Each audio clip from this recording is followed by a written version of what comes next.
Greg, félicitations pour la victoire, elle a été dure, cette victoire dans les dernières secondes avec ce cafouillage sur le dernier corner. Ouais, elle a été dure du début à la fin parce qu'en première mi-temps on est malmené dans le jeu du 50-50. Par rapport à ce qu'on voulait, on était un peu en dessous, même si on arrivait à avoir quelques phases qu'on souhaitait, mais c'était compliqué de mettre notre jeu en place ils ont eu des bons contres. Je pense qu'il y a 2-3 joueurs dans notre équipe qui ont fait une grosse performance défensivement en première mi-temps. C'est ça aussi un résultat, c'est savoir nous laisser en vie. Je pense que si on avait pris un but à ce moment-là, on aurait pris un coup derrière la tête. Après on fait une bonne entame en début de deuxième mi-temps par rapport à ce qu'on avait dit, où ces derniers temps on était un peu moins bon sur ce moment clé. Donc je suis content par rapport à ça. Après on met le second aussi sur le premier but de Noah et ça fait du bien à tout le monde.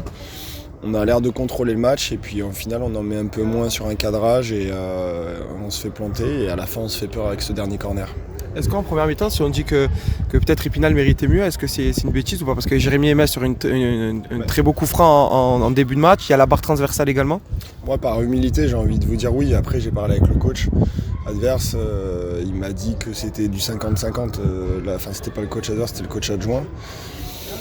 Par rapport à ce qu'on veut et par rapport à ce à quoi on aspire et nos attentes, oui, on peut se dire que si Épinal avait mis un but en première mi-temps, c'était pas volé.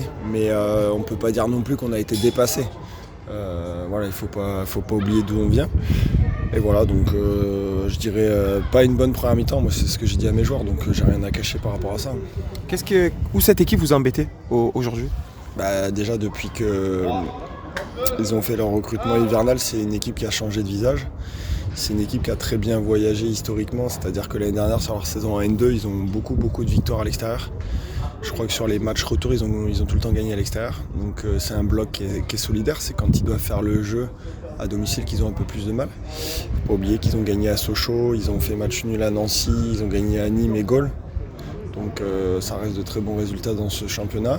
Et là, ils ont fait un bon recrutement, ils ont perdu le meilleur buteur, mais ils ont aussi ils ont bien équilibré et ils ont trouvé leur système de jeu. Donc voilà, ils ont une équipe qui joue en transition rapide et ils sont très performants sur ce point-là. Tu parlais de Noah Cervantes qui marque ce but. Il a l'occasion de le marquer au retour des vestiaires. Ça va le mettre en confiance. C'est ce qui lui manquait peut-être pour véritablement déclencher son aventure ici à Martigues. Ouais, je pense que c'est quelqu'un qui a besoin de se remplir physiquement. Il a vraiment du talent techniquement, donc je suis content qu'il ait marqué, ça va lui faire du bien. Il a fait une passe il y a quelques temps. Et je sais pas s'il fait le mauvais geste, je pense qu'il fait le bon geste, mais qu'il manque peut-être un peu de lucidité parce qu'il a aussi une solution à gauche, donc peut-être qu'il a été hésitant. Et peut-être que le ballon a sauté aussi, mais en tout cas, on n'a pas marqué. Derrière, il n'a pas baissé la tête. Je l'ai beaucoup encouragé, ses partenaires aussi. Et au final, il nous met le second but et bravo à lui. Maintenant la suite, Niort s'est imposé aujourd'hui 3-2. Vous restez dans le wagon de tête. Comment vous le voyez la suite du championnat pour le FCM? J'ai regardé des images de Niort-Marianne, j'aurais pas dû les regarder parce que ça m'a un peu frustré. Je pense que j'ai fait une erreur dans ma préparation de match. Ils auraient largement pu prendre des points à Niort et au final Niort a gagné 3-2. Et c'est ce que j'ai dit à mes joueurs. J'ai dit, je parle pas souvent des adversaires et des rivaux, mais j'ai dit si on gagne ce soir, c'est presque une bonne opération que Niort ait gagné parce que ça fait mal à la tête à certaines équipes parce que ça commence à faire beaucoup de points. Je pense que Dijon a perdu ce soir et quand on voit l'écart sur le peu de matchs qui restent, c'est compliqué. Donc à nous de nous accrocher. Après, il ne faut pas oublier de faire du jeu et pas trop perdre d'énergie sur les enjeux, mais c'est clair que ce soir, la victoire, c'est l'essentiel et on l'a préservé. Que l'enjeu ne dépasse pas le jeu.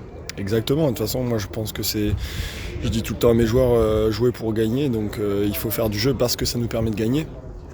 Mais là, on rentre dans les derniers matchs et forcément, l'aspect comptable est très important.